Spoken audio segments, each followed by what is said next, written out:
European Union leaders on Thursday called for even greater efforts to help meet Ukraine's pressing military needs, and expressed support for the country's quest to join their ranks, but they made little headway with new sanctions against Russia. According to Associated Press, months of US-led international efforts to stop the more than 3 years of war have failed. As hostilities have ground on, the two sides have continued to swap prisoners of war. The EU leaders said the bloc remains steadfast in its support for Ukraine's path towards EU membership. António Costa, the European Council president, said, despite incredible, difficult circumstances, the Ukrainian government is carrying out reforms at an impressive pace.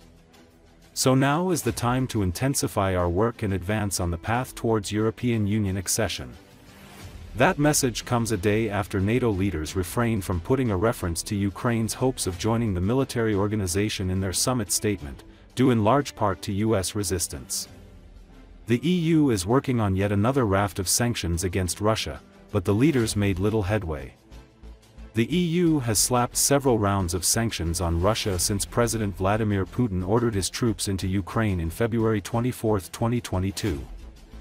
In other developments, Costa said the humanitarian situation in Gaza was catastrophic. The leaders also said that their European Council takes note of a report saying that there are signs that Israel's actions in Gaza are violating human rights obligations in an agreement governing EU-Israel ties. The report was debated by EU foreign ministers on Monday, but the bloc is divided over what to do about it.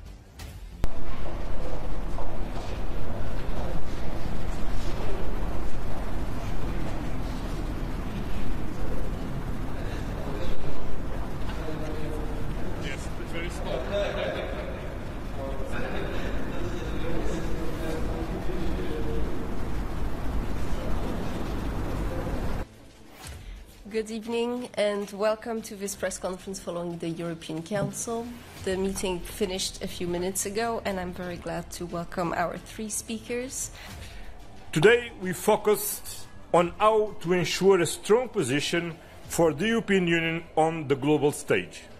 First, by working on European defense. Yesterday at NATO, 23 European Union member states decided to spend more. Today, we worked on how to spend better. We don't need to replicate the same capabilities in each member state.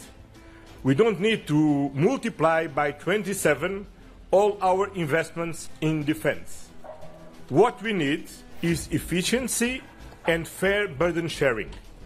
What we do need is to build a common European defense system and deters aggression. Europe's security is interlinked with Ukraine's security. This is why we continue to push for a just and lasting peace, while paving the way for European Union membership. On this, our objective remains firm and unchanged. The Commission's assessment is clear. Despite the incredibly difficult circumstances, the Ukrainian government is carrying out reforms and in impressive pace. So now is the time to intensify our work and advance on the path towards European Union accession. At the same time, we are keeping up the pressure on Russia, and we have adopted 17 packages of sanctions.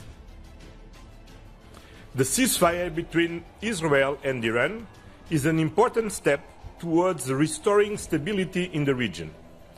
Now we need to focus on effective diplomacy, and here Europe has a role to play to ensure in a lasting, sustainable way that Iran is never allowed to acquire a nuclear weapon by fully complying with the Non-Proliferation Treaty.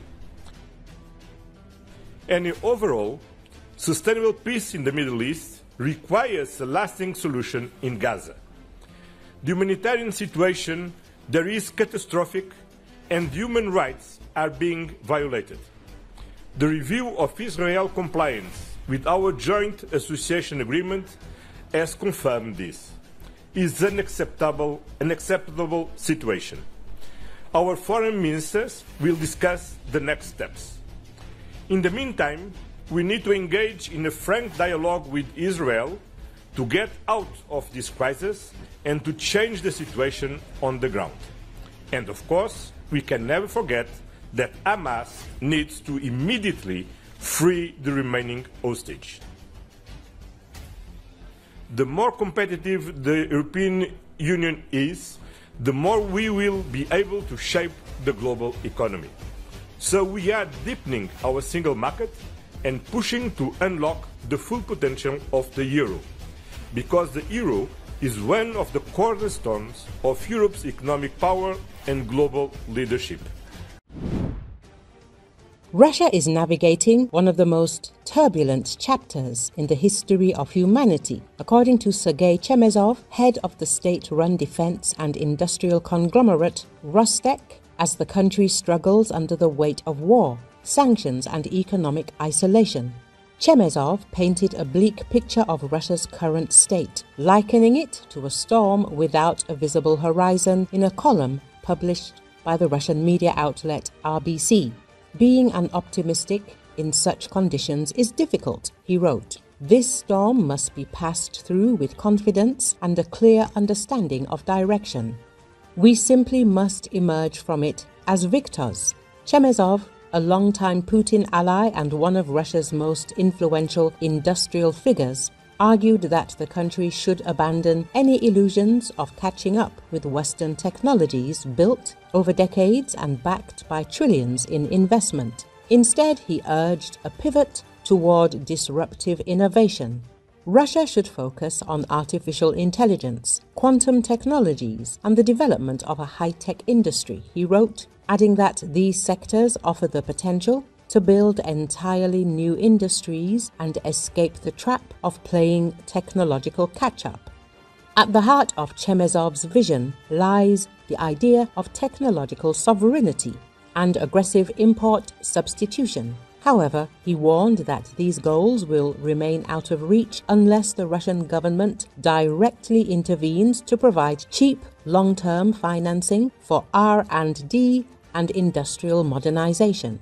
It won't be possible if the government doesn't provide long-term, low-interest financing to invest in the development of new technologies and products, he stated. Chemezov noted that high interest rates are currently preventing Rostec's enterprises from investing in science, modernization, and production growth.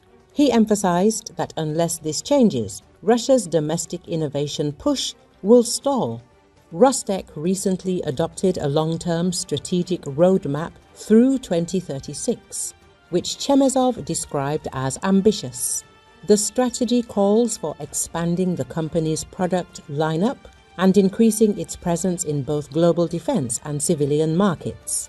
To remain viable over the next 15 years, Chemezov argued Russia must prioritize domestic production in high-tech sectors, invest heavily in basic and applied sciences, and develop a new generation of highly skilled engineers and researchers. But Chemezov also warned that economic and technological ambitions must be backed by a strong ideological foundation. He called on the Kremlin and Russia's industrial elite to instill national values such as patriotism, solidarity, justice, and service into everyday life. It is important not only to speak about our values, but to root them in the public consciousness and everyday life, showing young people how to act by our own behavior, he concluded.